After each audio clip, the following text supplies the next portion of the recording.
guys, so here I am barefaced and pretty much looking how I usually look on a day-to-day basis.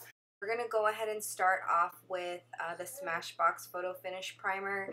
It really helps to keep the foundation sitting on top of the primer instead of seeping into your skin too much, because if you have oily skin it'll slide off, if you have dry skin it'll kind of patch up. So I have really dry skin, so this is vital for me to use if I'm going to be wearing liquid foundation. So I like to spread it all over my face. Usually people just like to put it in their T-zone. Those people are usually oily. So since I'm dry, like I said, I like to use it everywhere for the texture, so it helps with that. Next, I'm going to be using Painterly by MAC all over my lids. And I'm going to be using the Shade and Light Eye Palette by Kat Von D. And I just wanted to point out that this eyeshadow palette is really great for someone that is just wanting to barely start doing smoky eyes, because there's a variation of smoky eyes. Like each one is a quad, if you notice. So as you can see, the Painterly Paint Pot really helps even conceal the redness in your eyelids and, you know, veins and all that stuff. So I really like to use this even if I'm not going to do anything dramatic. You can put a skin tone color right on top or translucent powder and you'll be good to go. Next I'm going to go in with the crease color. You can use whatever blending brush you want. I'm going to go in with the Morphe M441. And then you start in the crease wherever you like to put your crease color. Everyone's eye shape is different, so you're just going to do the crease color I'm going to use is this light gray one, and then I'll go in with the darker gray after. So you just go ahead and start in the crease and you build it up. Don't try and go in with a dark color at first. It can honestly just get really messy. You want to start with the lighter version of whatever the darkest color you're going to do.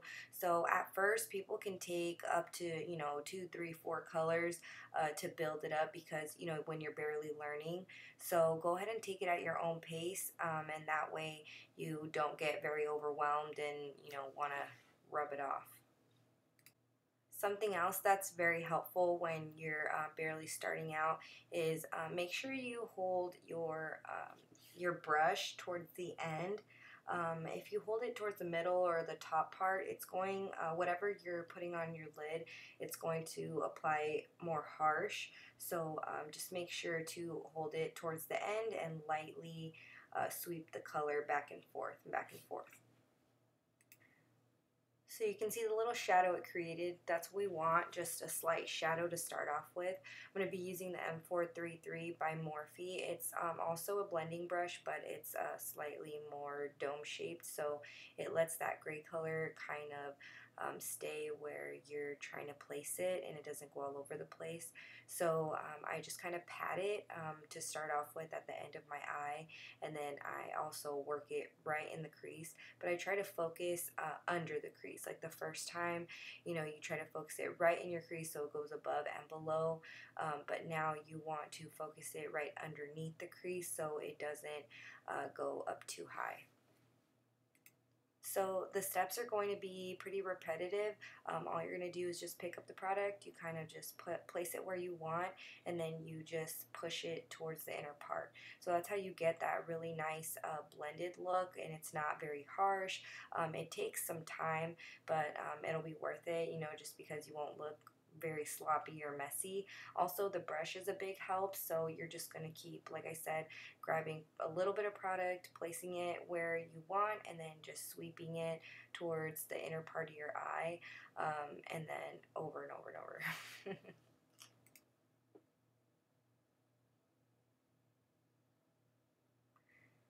So now I'm going to pick up the original fluffy brush that I had in the beginning, and I'm not going to pick up any product. I'm just going to go back in that crease and blend even more.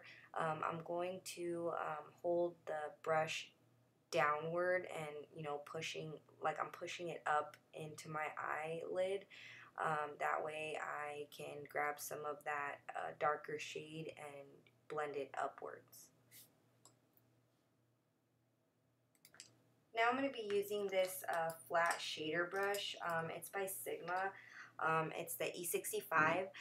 So now that I've blended as much as I can, I'm going to just grab that dark color and pat it closest to my lash line and then a little bit upwards, the excess a little bit upwards. So I don't want it to be super dark. And then I'm going to go back with the dome shape fluffy brush and kind of pick up a little bit of the darker color and then work that in the inner part of my crease to darken that up a little bit.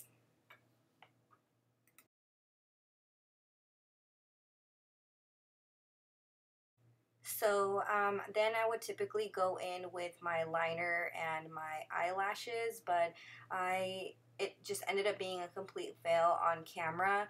So I just ended up doing it off camera. So then now I'm going to start with the face. Remember I primed in the beginning, so I'm just ready to go in with foundation. I'm going to be using the Becca Aqua Luminous Perfecting Foundation in the shade Light. These foundations run a little dark. I would consider this a more medium tone, but once you add concealer and all that stuff, it kind of evens out. So I just wanted to throw that out there if you notice that it's a little bit too dark. My body's just a little bit darker than my face, but that's okay. It'll all even out, you'll see. So I'm going in with the Beauty Blender, damp Beauty Blender. Just make sure you wet it really well and take all the excess water out of it. And I don't apply too much pressure. I literally just kind of like bounce it on top. If I have too much cakiness, then I will apply a little more pressure. But in the beginning, just to spread all of the product all around, I just like to lightly tap. So after I'm done with this, I'm going to be going in with the Becca Under Eye Brightening Corrector with the E22 Morphe brush. I start in the inner corner on the bottom where it's the darkest, and I just sweep the excess outwards. This helps with really brighten up the under eye, obviously by the name, but it really does. I really love this stuff. I didn't know what of a difference it would make until I actually used it. And you can just see right there that it already conceals, but the concealer that you put on top is really going to adhere to it, and it's going to last a lot longer.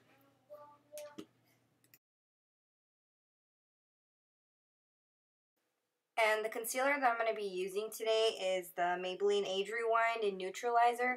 I really, really love this concealer. I like to use this on a more day-to-day basis because it really brightens your under eye, but it's not too dramatic. And it works on almost like, I swear, every single skin tone. I've seen so many people use this, and it works really well for everyone. So I just kind of do a little triangle shape and just to highlight the prominent points of my face. And then I'm going to be going in with my Beauty Blender to blend that out.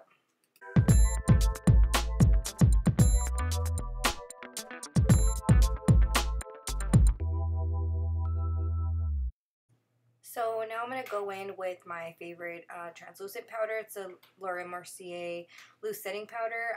I just kind of put it where I put the concealer, and I technically am baking, but I don't keep it on for that long. I have dry skin, so I don't want it to dry it out even more, but this technique really helps keep everything in place for sure. So then I'm going to go in with MAC Oak Lip Liner. Sorry, the clip was so short and this clip is blurry. It's focusing on my ears. I don't know why. But anyway, so I just basically start in the middle on the top and on the bottom, and then just work my way outwards and then fill them in. You can slightly overline just depending on your lip shape. And then after I fill them in, I'm going to go in with Stila Stale Day Liquid Lipstick in Caramello. I really love this formula. I don't know if it's new since they came out with a new packaging, but it's really comfortable. It's a little bit better than the old version. So I just kind of just fill them all in, no rhyme or reason to this. And then I also added a gloss. I usually don't, since the whole, everyone's doing the whole matte lip thing, but I did add a gloss, but I didn't include the clip, but any clear gloss will do.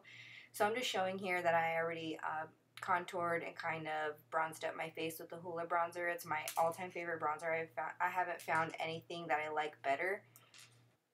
So yeah, it's time for me to awkwardly pose, but that's it. That's the look. For everything else that I didn't show, like my highlighter and my blush, I will be listing it down below. Thanks guys. Have a good day.